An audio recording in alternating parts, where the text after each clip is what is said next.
This episode is brought to you by Groove Washer, the best record cleaners and protective sleeves for your vinyl collection. Ask for the Groove Washer from your local shop or go to groovewasher.com. Discount code VinylGuide10. And now, on with the show. Well, hey, what's this? The second episode this week? Yep, it sure is. Welcome to the Vinyl Guide, everyone. Episode 356. My name is Nate. This is the podcast for record collectors and music nerds. And today we are speaking with Wednesday 13. And he is all hot and bothered about the new album Horrifier, which is out today on Napalm Records, damn it. And he and I spent some time talking all about this record, the vinyl collectibles of his career, the evolution of the music business, collecting toys and serial killer memorabilia, and lots more. If you like horror punk, perhaps a cross of Marilyn Manson and the Misfits, well, you'll probably love Wednesday 13. The new album Horrifier is out now on streaming services with vinyl variants and special editions at napalmrecords.com.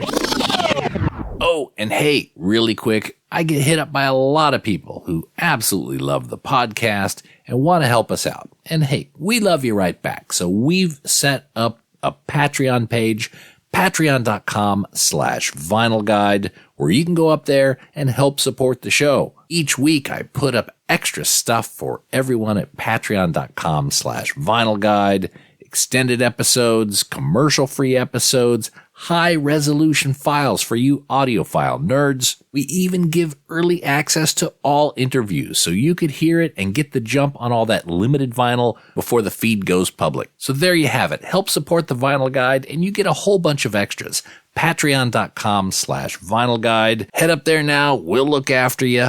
Patreon.com/vinylguide. And thanks again for the support. Oh, and hey, you pukes, subscribe and follow the Vinyl Guide podcast. Hundreds of interviews and episodes with the likes of John Dwyer of the OCs and Castleface Records, episode 331 of the Vinyl Guide, Ambrose Kenny Smith of King Gizzard and the Lizard Wizard, episode 325, Matt and Ken of the Bronx stop by to talk vinyl, episode 324. Al Jorgensen of Ministry, episode 302. Billy Gibbons of ZZ Top, episode 293. Dave Lombardo of Mr. Bungle, Misfits, and Slayer, episode 243. And heaps more. Subscribe, follow, download, listen, and enjoy the Vinyl Guide podcast.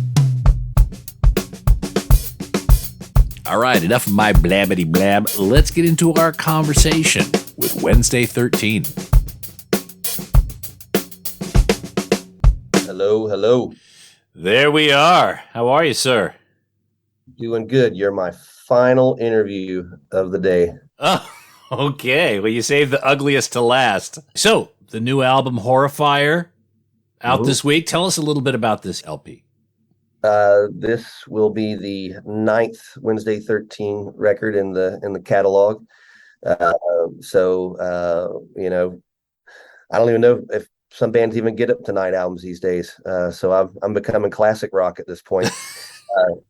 No, man, it's just, this is the next venture for us, the next step. It's, I think it's got a little bit of all the albums in one. There's, if you've been following the career, what I do and the sounds and I don't try to make the same record every time. I haven't made the same record every time.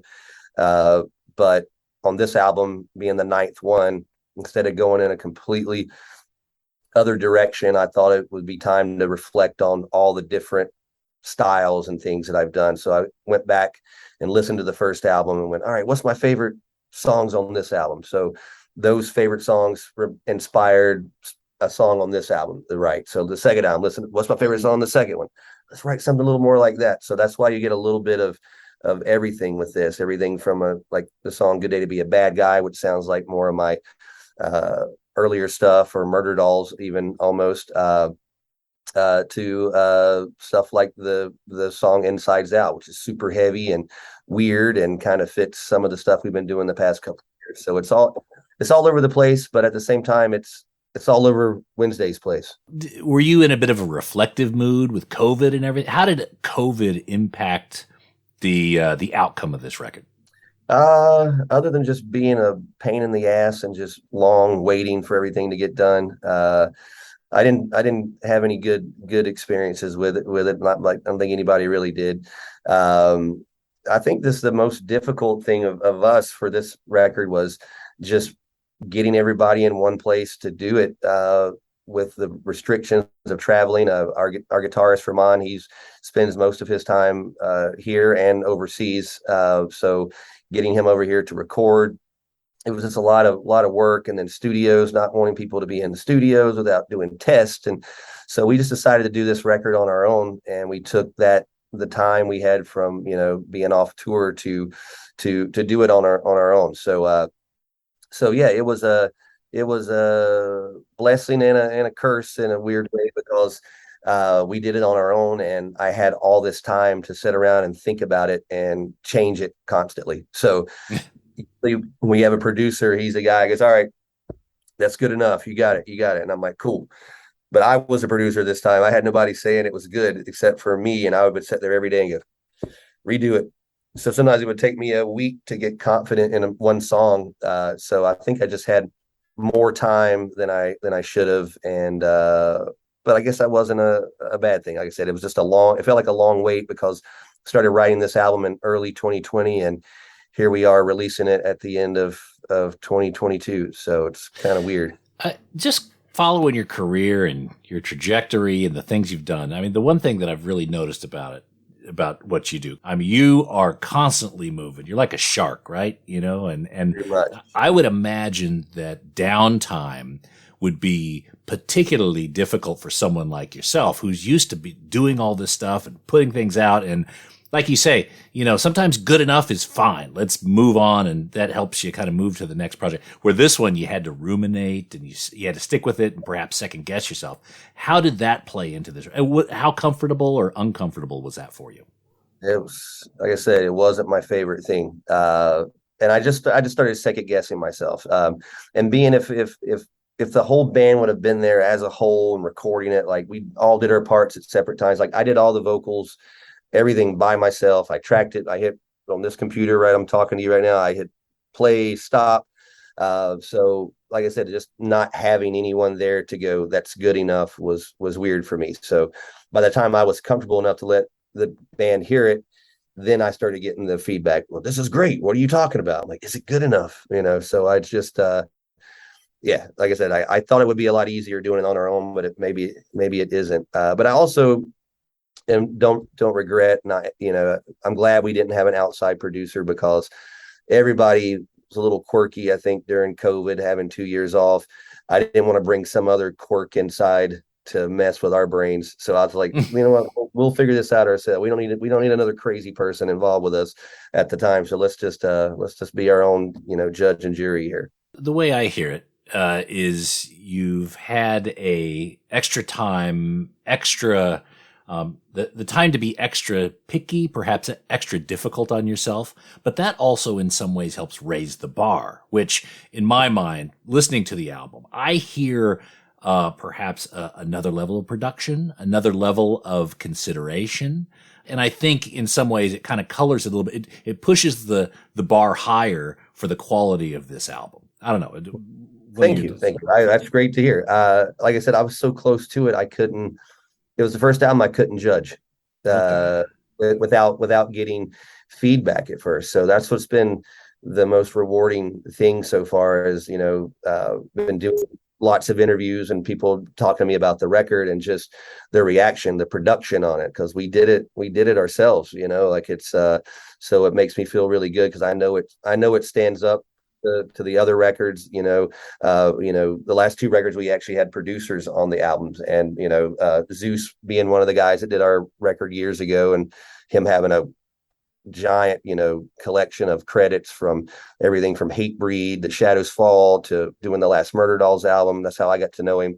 So I was always kind of scary to go, man, can we get something that's as good as what Zeus did? And I think we did. So that was definitely a rewarding thing, and I'm excited for people to hear this album in full, because right now they've just heard the singles. So yeah, I hope their reaction is like yours. Well, maybe that's the secret sauce. Maybe you need a little bit of, maybe we need more pandemics. Yeah. So I'll pass on that, but again, but no, this record was good though. It was. I think the other thing was the hardest part about this record was that we had just released an album that was only out for 3 months before COVID knocked everything out. So it was almost like we just made this great record. The last one, and we had all these special guests on it. Alice Cooper did the introduction on it. So this is Necrophaze, right? Yeah, so it was all this work, and then it was like, well, that record's dead, so start writing the next one. I'm like, what?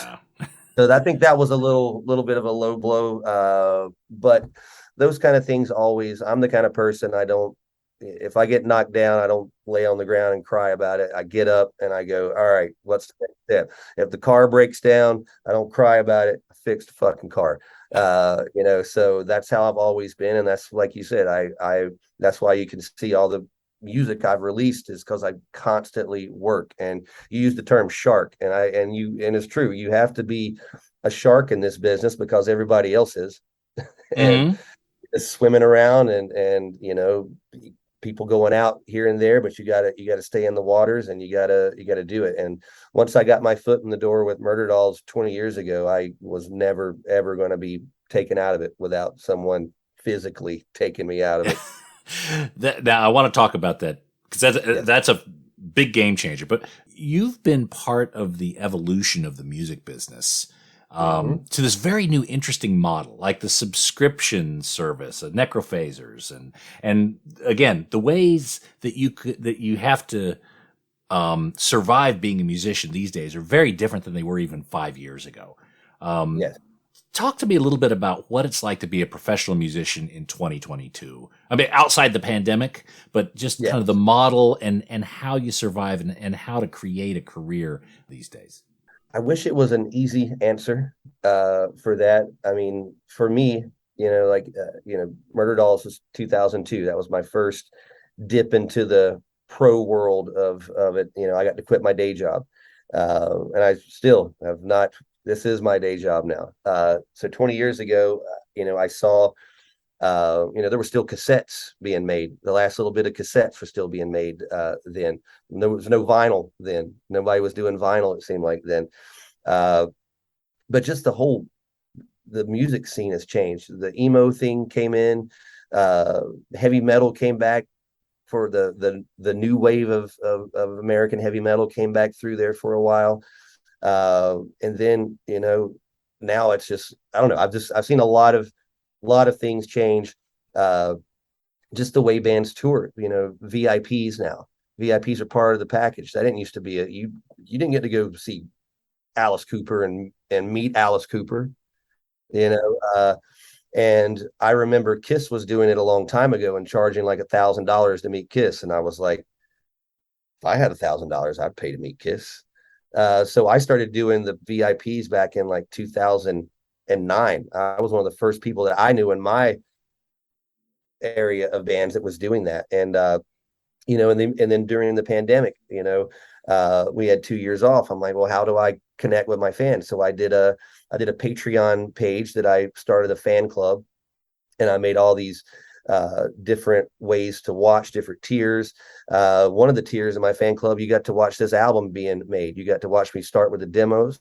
You got to watch us record. You got to hear the final thing. So my fan club they're so stoked on this record because I put their name in the album if they were part of my fan club. So they're part of the special thanks, and they got to hear it from the beginning. And that's something I never, ever got to do with my music. And to answer, like going back on that previous question, how hard was it, me being the guy that was producing it, judge and jury, the fans also got to hear these demos, so I could see their reaction to it a little bit. So that gave me a little more confidence, being like, when they were hearing the demo of Hideous, they were like, this song's going to be great. I'm like, it might be.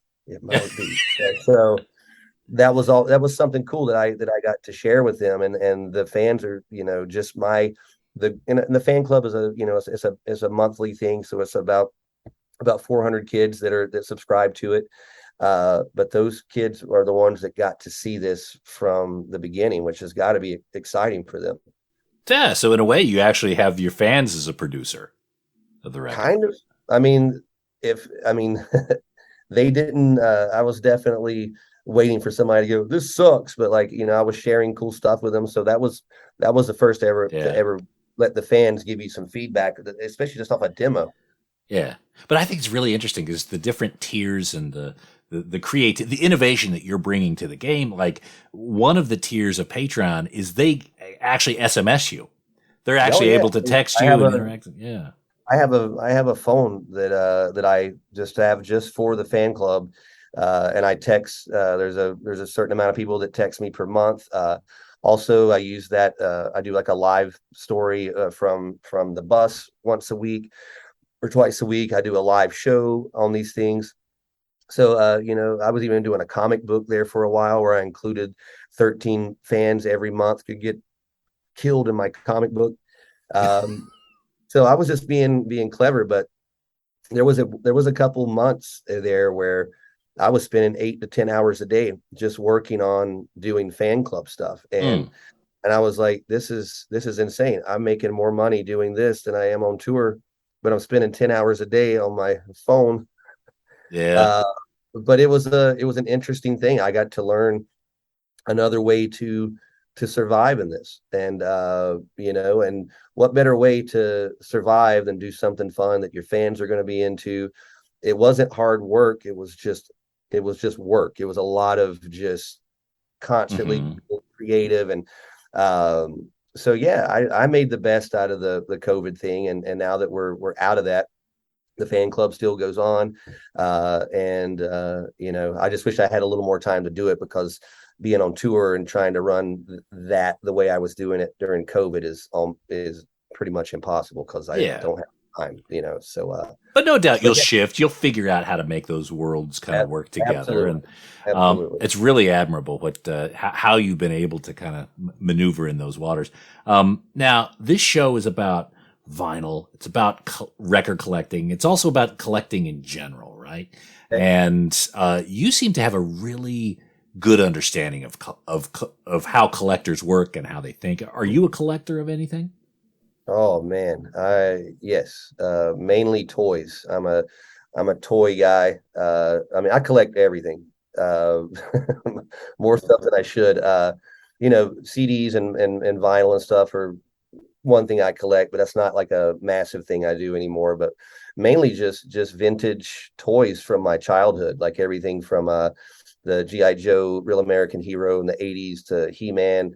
I have a massive collection. I could probably, hopefully one day, if I wanted to, I could probably retire off of all the toys and stuff I have. So yeah, just, I collect movies. I collect just everything from my childhood is and the stuff that I didn't get as a kid. It's just, I go back. I'm on tour now.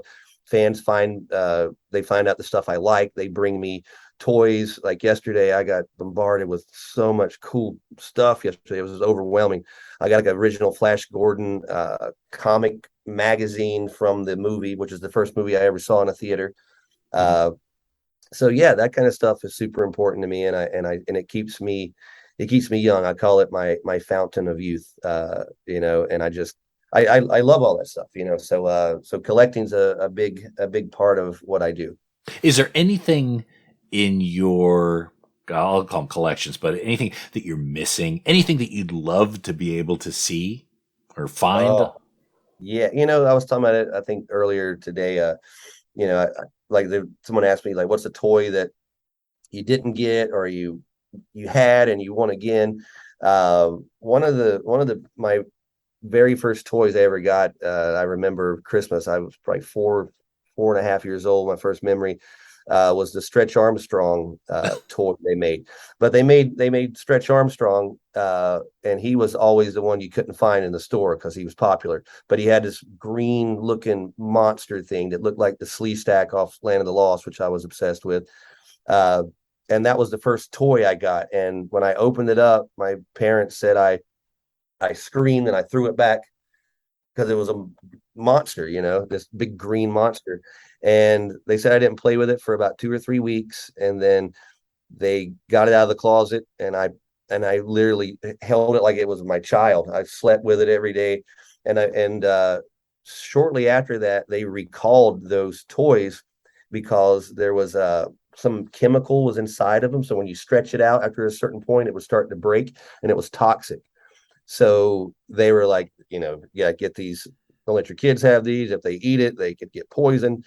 So of course, my monsters got bulging, all the goos coming out of him.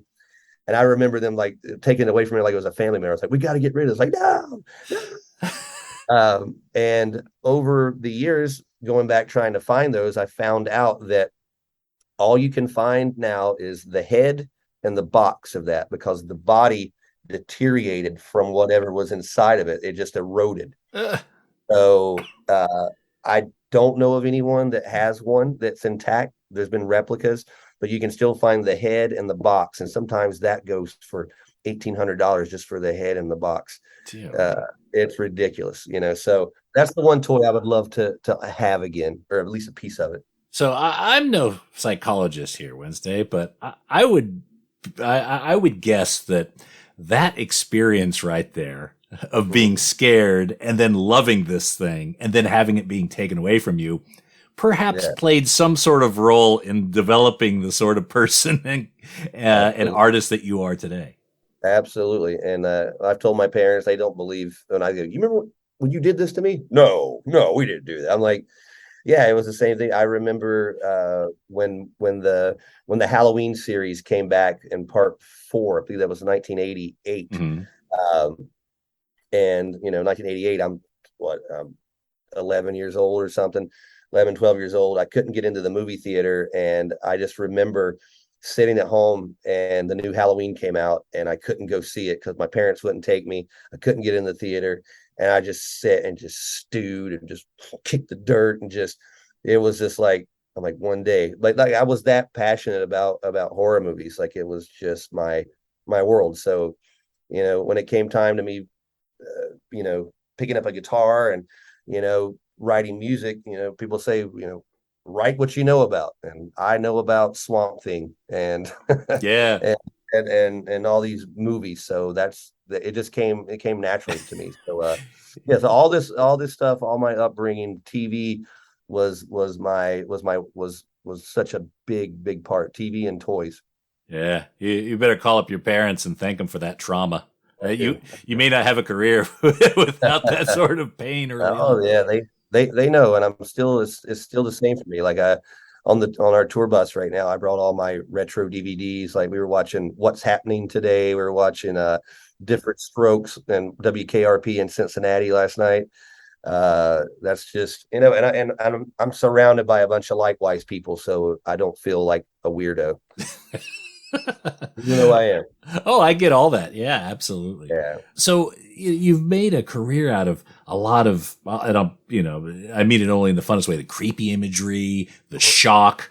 What shocks you? What creeps you out now? We'll be back after these messages.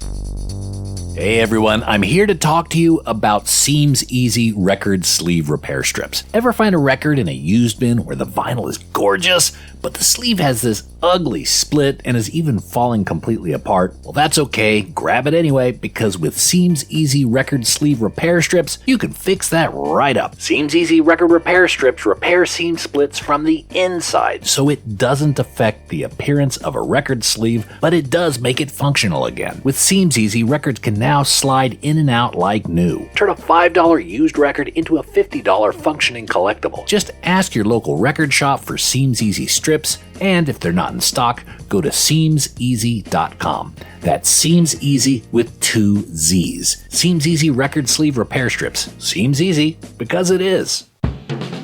Oh, and hey, record nerds, don't forget to clean your records with the very best and safest record cleaner, the Groove Washer. Make your records look and sound their very best and store them with confidence using the new Groove Washer Groove Guard record sleeves. You gotta try this out. It makes a huge difference to the quality of your vinyl experience. Ask for the Groove Washer by name at your local record store and accept no substitutes. Or head over to groovewasher.com and use discount code VinylGuide10. 10. All hail the Groove Washer. That's groovewasher.com, discount code Vinyl Guide 10.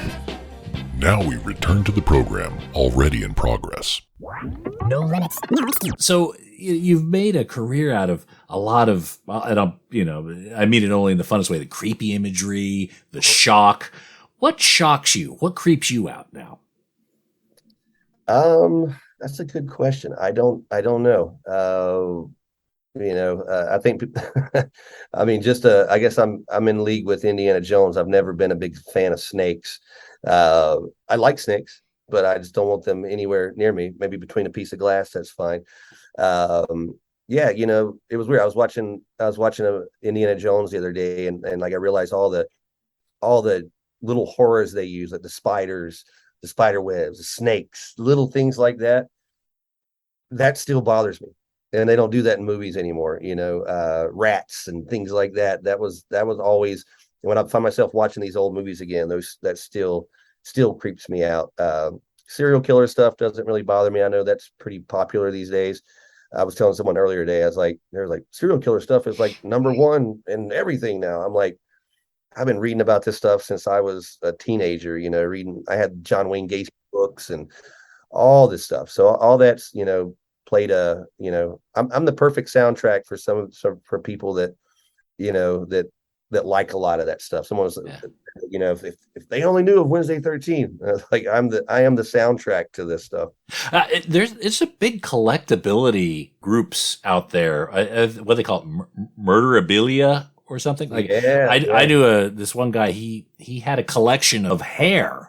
And he had like Charles Manson's hair and different things. Now, suffice to say, I didn't to give this guy my address or anything. But do you have any of that murder memorabilia? Anything super creepy? I did. I was the owner of 8 original John Wayne Gacy paintings from prison for a while. They were pretty much kind of given to me as someone going, I can't have this in my house anymore. It's too creepy. Well, I'll take it. Then I got it in my house and went, I don't know if I want this in here. But yeah, I had eight different drawings.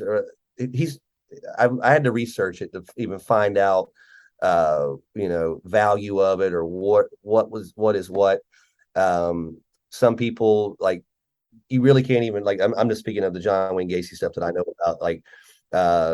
Like I had 8 different pictures, but he had supposedly done 20 of those. And then some people go, well, we only did 10 of those. Some of the family people had bought a lot of that stuff back and started burning it so people couldn't have it.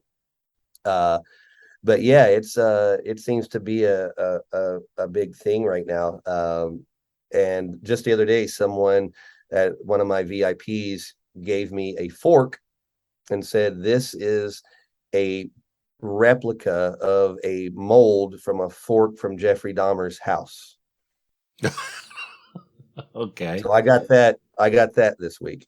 But yeah, so that's the only weird thing I've got right now that if to compare to that. But like, I got rid of those Gacy paintings years ago. I just didn't want that mojo around me. It was kind of fun to have for a bit to go, hey, I've got these Gacy paintings.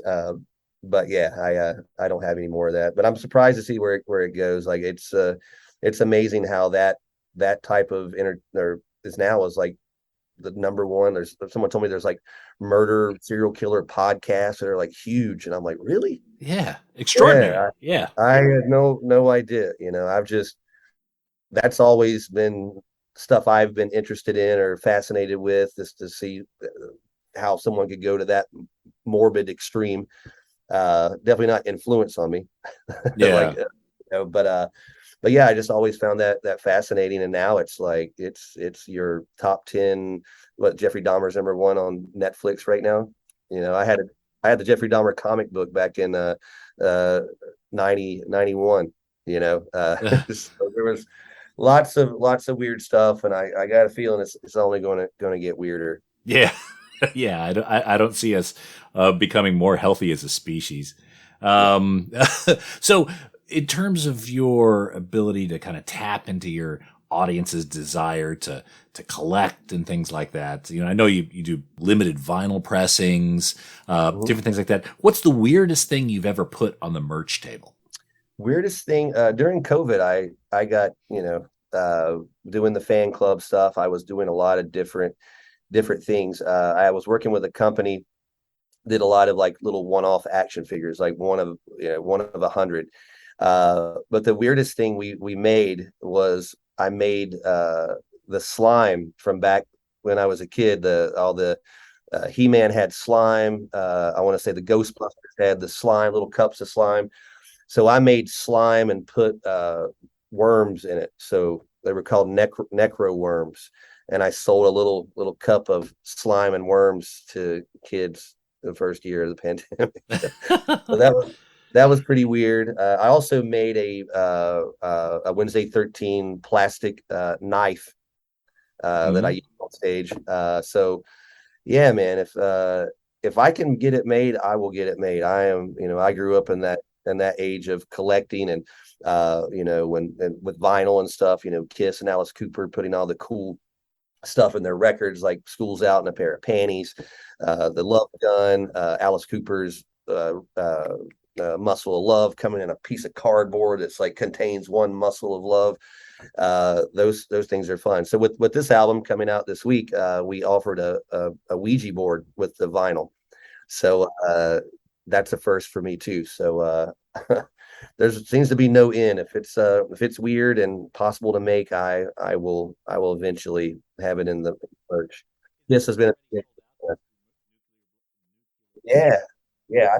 That comes out on Friday. I haven't seen the actual physical what it looks like or how it's packaged, but I think it comes folded up in the vinyl, and then the plastic on the top will have the little planchet thing that just kind of sets on the top of it. I think that's how it's being packaged. Well, what is the rarest record? Oh, wow. Is that one already sold out? Is that the one on Napalm Records? Or was it a collectible rare? The one that fans are like, batshit to try to find one? Most of my stuff's available. It's mainly my projects I did early on. Before Murderdolls, my Frankenstein drag queen band had released 6 albums, and I don't even know how many different little 45s, singles with different artwork, different color. Those are ones a lot of people try to find because there's been so many reprints of it, and so yeah, when I do these VIPs and I'm signing stuff, people will bring a stack of stuff to me. Like the other day, I signed a cassette of my first album. I didn't even know there was one, from 2005. So I'm even finding stuff sometimes I haven't seen. So I don't know what the rarest thing is, but it seems like the older pre-Murderdoll stuff is the stuff the really diehards want to try to find. Those 7 inches, and you released, I want to say 7 or 8 of them around 2000, 2001. Mm-hmm. The Hello Hooray, there's the Split with the Spook.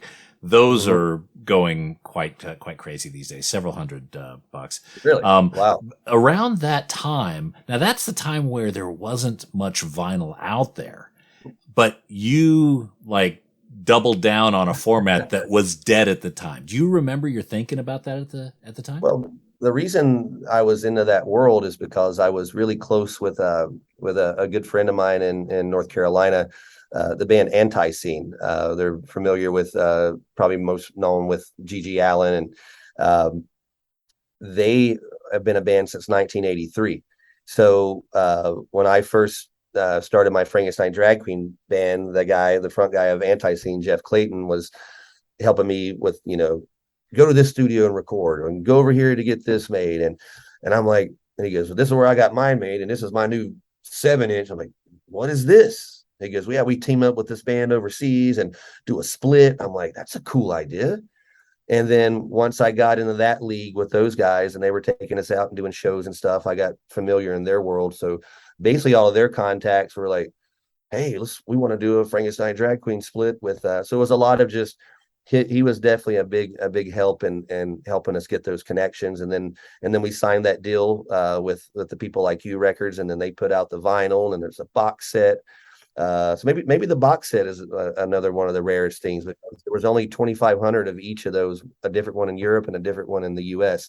So they have to be scattered now. I have one myself of each. Right. Okay. It's very interesting. Early in your career, Frankenstein drag queens from Planet 13. I mean, you seem to have not done anything halfway from day one. You know, I mean, it seems that you were all in on this career from very early on. Talk to me a little bit about making that leap so early on.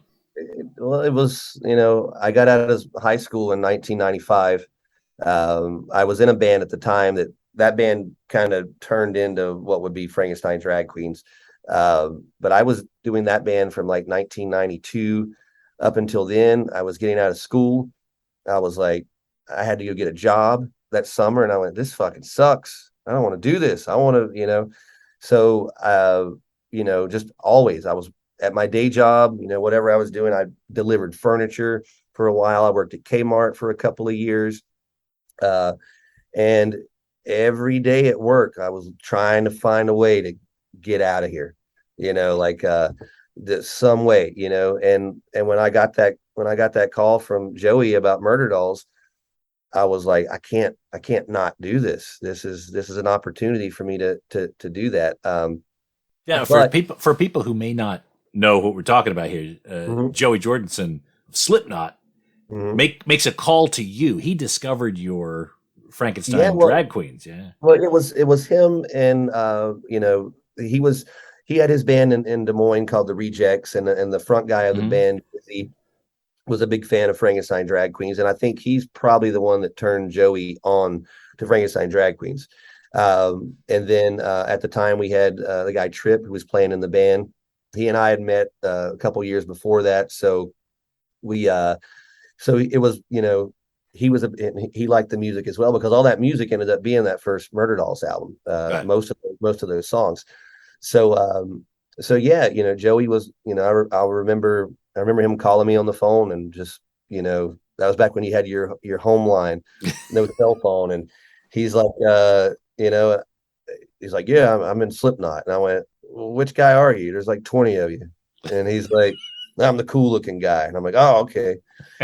So we just started talking, and it was just an instant chemistry. And that's what happened. But luckily, like you said, I started off Frankenstein Drag Queens. It had to be big and better than anything I'd done before. And at that point it was, and each record got bigger and better production and more thought into it. And, I was ready to keep that band going, and until I got the Murderdolls thing. And then that changed my world. Now, the material for Beyond the Valley of the Murderdolls, was that already written when you joined? Or in what shape were the songs when you? Well, I mean, basically, I'd have to look at the track listing on it, but every song on that album, with the exception of 3 songs, were all Frankenstein Drag Queen songs. Nothing was changed. Joey just literally heard this raw sound with those albums and said, I'm going to produce this. I'm going to put real crazy drums on it. We're going to make this big. And that's what he did. So, everything, Love at First Fright, Kill Miss America, Dead in Hollywood, Twist My Sister, all those are on the first 2 Frankenstein Drag Queen albums. And then, it was, the music was done. I just, Joey just wanted to put his hands on it and produce it. And that's the difference from those records. There's a couple of songs on it that were, I think, previously were Joey's, when it was called the Rejects. But yeah, for the most part, that record is 95% what I brought from Frankenstein Drag Queens. Okay. So now, Beyond the Valley of the Murderdolls only issued once on vinyl in 2016. Yeah. That's super collectible. That's a couple $100 if you could find one. Women and Children Last, which is perhaps my favorite album title of all time. That's never been on vinyl. Not yet. Yeah. Okay. So hopefully, unfortunately, there's a saboteur in the Murderdolls camp that has taken the Murderdolls name and is now releasing a bunch of vinyl that you're going to start seeing, and that's up for pre-order right now without my approval. So hopefully, I can stop this before they put their hands on, because they're not getting any of my input on it. And like I said, that's my music. Mm-hmm. and like I said, there's a ex touring member who's taken upon himself to steal the Murderdoll trademark and is now trying to run Murderdolls as if it's his band. And Okay.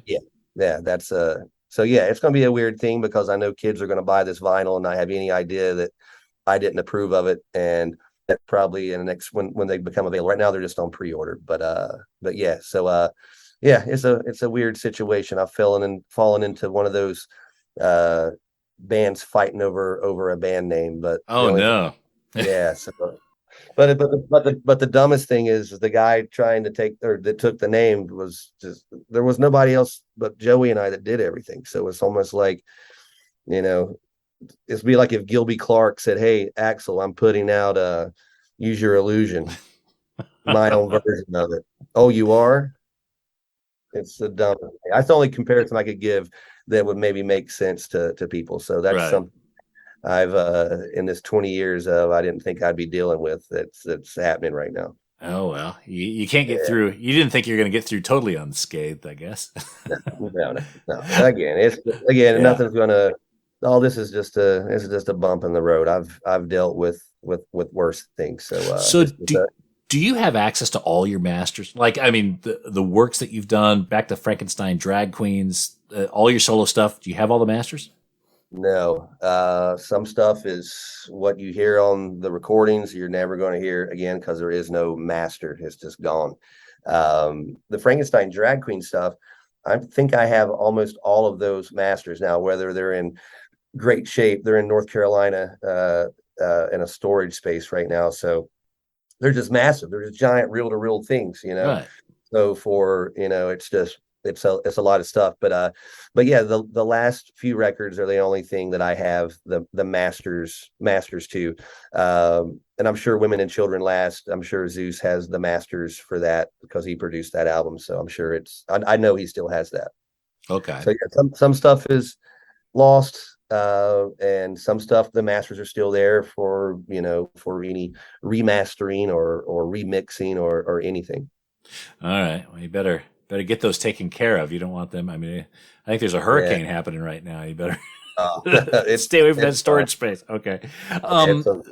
Just finishing up on the Murderdolls, was there any music for album number 3? Any demos created? Anything that was kind of partway done when Joey and Ben passed? Well, basically, the Women and Children Last record was a fresh beginning. It was Joey and I, and we parted ways with the original touring lineup. So at that point, we got a new lineup, which most of that lineup now is my band that I toured with.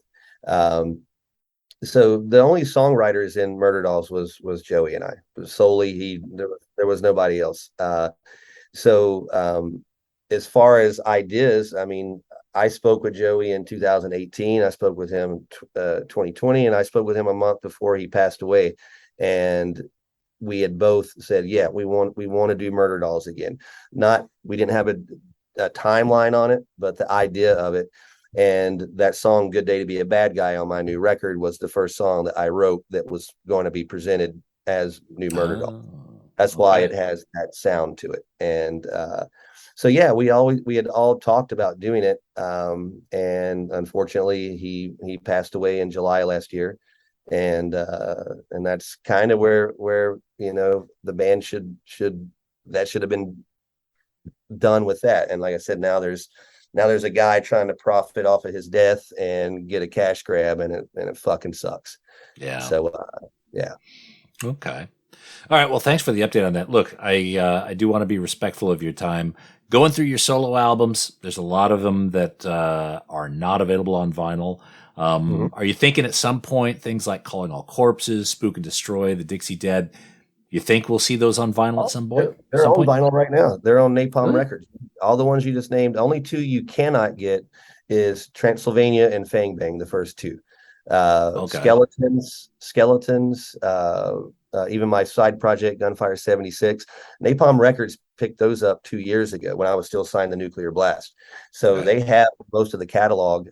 So I think everything is on vinyl except for the first 2 albums, and that's because that was on Roadrunner Records, and the other one was on Ryko Disc. Right. So yeah, I'm still in touch with the people I dealt with both of those labels. I'm sure it's a way to do it and get it done. I just don't know if that's something they have on the top of their list to get. I know there's a demand for it. So yeah, like I said, there's I think everything else is available on vinyl, but now there's 2 versions. There's my original versions, and now there's the Napalm version. So collectors it's a lot. It's a lot, Well, Wednesday, thanks for joining us here on the Vinyl Guide. Want to just draw everyone's attention to Wednesday 13's new album, Horrifier. It is out now. Make sure you check out Napalm Records. There are several vinyl pressings available. Hop up on the website to see it. I'll put a link in this episode page for that. And if you look at the history of Wednesday 13 and the projects he's been involved in, all this vinyl becomes super collectible. So get it while you can, especially early on, while it's a reasonable price, because at some point it's going to start creeping up and up and up. And then you're going to be kicking yourself because you didn't get it early on. So again, Horrifier, Wednesday 13. It's out now. And again, Wednesday, thank you so much for joining us here on the Vinyl Guide. Thank you for having me, man. Great chat.